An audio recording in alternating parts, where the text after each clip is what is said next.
Hello guys E sports ടോക്സിന്റെ പുതിയൊരു വീഡിയോയിലേക്ക് സ്വാഗതം. നമ്മളെ first Olympics E sports games ഈ ഒരു വർഷം നടക്കേണ്ടതായിരുന്നു. അത് മാറ്റി വെച്ചിട്ടുണ്ടായിരുന്നു. ഇപ്പോൾ പുതിയ ഡേറ്റും അവർ അനൗൺസ് ചെയ്തിരിക്കുകയാണ്. 2027 റിയാദിൽ വെച്ചിട്ടാണ് first Olympics E sports games നടക്കാൻ പോകുന്നത്. നമുക്കറിയാം, നമ്മൾ ഇ സ്പോർട്സ് വേൾഡ് കപ്പ് ഒക്കെ റിയാദിൽ വെച്ചിട്ട് നടക്കുന്നുണ്ട്. ഫസ്റ്റ് ഒളിമ്പിക്സ് ഇ സ്പോർട്സ് ഗെയിംസും നമുക്ക് റിയാദിൽ വെച്ചിട്ട് കാണാനായിട്ട് സാധിക്കുന്നതായിരിക്കും. ഇത് ഇ സ്പോർട്സിന് വലിയൊരു ബൂസ്റ്റ് ആയിരിക്കും വേൾഡ് ലെവലിൽ തന്നെ കിട്ടാൻ പോകുന്നത്. അതിന്റെ അടുത്തൊരു ഇൻഫോ എന്ന് പറഞ്ഞാൽ നമ്മളെ first ever VR world tennis esports ചാമ്പ്യൻഷിപ്പും അനൗൺസ് ചെയ്തിരിക്കുകയാണ്. 8 രാജ്യങ്ങളാണ് ഇതിൽ കളിക്കാൻ പോകുന്നത്. നമ്മളെ ഇന്ത്യയും ഇതിൽ പാർട്ടിസിപ്പേറ്റ് ചെയ്യുന്നുണ്ട്. ഓരോ രാജ്യങ്ങളിലും നാഷണൽ ചാമ്പ്യൻഷിപ്പ് ഉണ്ടാവും. അതിൽ നിന്നും ക്വാളിഫൈ ആവുന്ന ടീമുകളാണ് ഈ ഒരു VR world tennis esports ചാമ്പ്യൻഷിപ്പിലേക്ക് ക്വാളിഫൈ ആകാൻ പോകുന്നത്. അപ്പോൾ ഇന്ത്യ ക്വാളിഫയേഴ്സിന്റെ ഡീറ്റെയിൽസ് ഒക്കെ നമുക്ക് വരുന്ന ദിവസങ്ങളിൽ കാണാനായിട്ട് സാധിക്കുന്നതായിരിക്കും. VR ഗെയിമുകളും ഇപ്പോൾ ഇ സ്പോർട്സ് ലെവലിലേക്ക് നല്ല രീതിയിൽ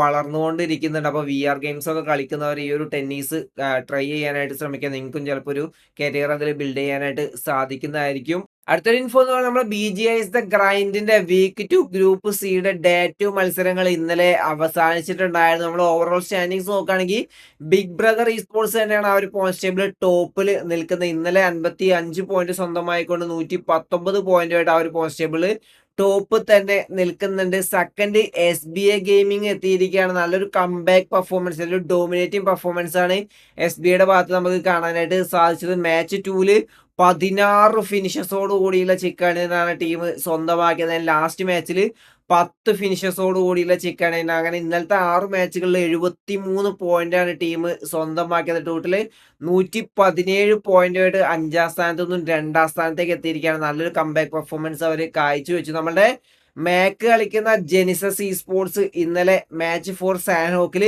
14 ഫിനിഷസോട് കൂടിയുള്ള ചിക്കൻ ഡിന്നറാണ് ടീം സ്വന്തമാക്കിയത്. ഡേ 1ലും സാൻഹോക്കിലും ഒരു ചിക്കൻ ഡിന്നർ ജെനിസസ് അടിച്ചിട്ടുണ്ടായിരുന്നു. ഇവിടെയും ആ ഒരു ചിക്കൻ ഡിന്നർ സാൻഹോക്കിൽ നമുക്ക് കാണാനായിട്ട് സാധിച്ചു. അപ്പോളോ സോളോ 7 ഫിനിഷേഴ്സ് സ്വന്തമാക്കി. അങ്ങനെ ഇന്നലത്തെ 6 മാച്ചുകളിൽ 48 പോയിന്റാണ് ടീം സ്വന്തമാക്കിയത്. ടോട്ടല് 3 ചിക്കൻ ഡിന്നറോട് കൂടി 111 പോയിന്റായിട്ട് 3ാം സ്ഥാനത്ത് തന്നെ ജെനിസസ് ഇ സ്പോർട്സും നിൽക്കുന്നുണ്ട്. നമ്മളെ ക്ലച്ച് ഗോൾഡിന്റെ ടീമായുള്ള ഗുജറാത്ത് ടൈഗേഴ്സ് 8ാം സ്ഥാനത്താണ് നിൽക്കുന്നത്, 64 പോയിന്റുമായിട്ട്.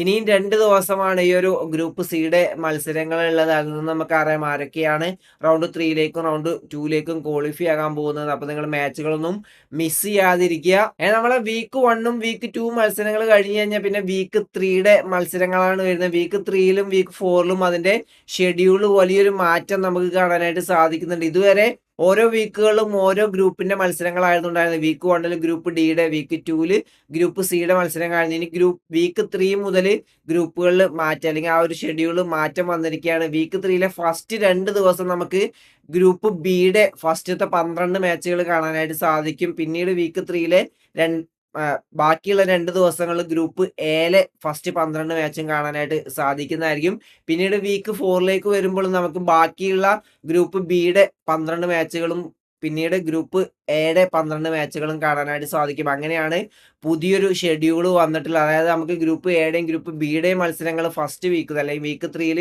ഒരുമിച്ച് കാണാനായിട്ട് സാധിക്കുന്നതായിരിക്കും. ആ ഒരു രീതിയിലാണ് പുതിയ ഷെഡ്യൂൾ വന്നിട്ടുള്ളത്. ഗ്രൂപ്പ് എയിൽ നിങ്ങൾക്കറിയാം വമ്പൻ ടോപ്പ് ടീമുകളാണ് മത്സരിക്കാൻ പോകുന്നത്. അപ്പോൾ ആ ഒരു മാച്ച് ഭയങ്കര ഇൻട്രസ്റ്റിംഗ് മാച്ച് തന്നെ ആയിരിക്കും. അതുപോലെ തന്നെ ഏകദേശം നമ്മളെ BGSന്റെ റൗണ്ട് 1 മത്സരങ്ങൾ നമുക്ക് ഈ ഒരു ഫെബ്രുവരി 16 മുതൽ സ്റ്റാർട്ട് ചെയ്യുന്നതായിരിക്കും. അപ്പോൾ അതിന് മുന്നേ തന്നെ നമുക്ക് ഇൻ ഗെയിം ക്വാളിഫയേഴ്സിന്റെ റിസൾട്ട് വരുന്നതായിരിക്കും. 15ന് മുന്നോ ആയിട്ട് നമുക്ക് ഇൻ ഗെയിം ക്വാളിഫയേഴ്സിന്റെ റിസൾട്ട് കാണാനായിട്ട് സാധിക്കും. നിങ്ങൾക്ക് മെയിൽ ത്രൂ അല്ലെങ്കിൽ മെസ്സേജ് ത്രൂ ഒക്കെ ആയിരിക്കും അതിന്റെ റിസൾട്ടും കാര്യങ്ങളൊക്കെ വരുന്നത്. നമുക്ക് നോക്കാം ഏതൊക്കെ മലയാളി ടീമുകൾ ഇതിലേക്ക് ക്വാളിഫൈ ആവുന്നുള്ളത്. ആൻഡ് റൗണ്ട് 1 മത്സരങ്ങൾ ചിലപ്പോഴേ ലൈവ് സ്ട്രീം ഉണ്ടാവാൻ ചാൻസ് ഉള്ളൂ. കാരണം ആ ഒരു സമയത്ത് തന്നെയാണ് നമ്മളെ ഈ ഒരു ഗ്രൈൻഡിന്റെ മാച്ചുകൾ നടക്കുന്നത്. അപ്പോൾ മേ ബി ചിലപ്പോൾ റൗണ്ട് 1 മത്സരങ്ങൾ ലൈവ് സ്ട്രീം ഉണ്ടാവില്ല. റൗണ്ട് 2 മുതലായിരിക്കും ലൈവ് സ്ട്രീമും കാര്യങ്ങളൊക്കെ വരുന്നത്. അതൊക്കെ നമുക്ക് വരുന്ന ദിവസങ്ങൾ അറിയാനായിട്ട് സാധിക്കുന്നതായിരിക്കും. അപ്പോൾ ഇന്നത്തെ വീഡിയോ ഇത്രയുള്ള വീഡിയോ ഇഷ്ടപ്പെട്ട ലൈക്ക് അടിക്കുക, നിങ്ങൾ അപ്പോൾ കമന്റ് രേഖപ്പെടുത്തുക. അടുത്ത വീഡിയോസ് വരെ ബൈ ഗൈസ്.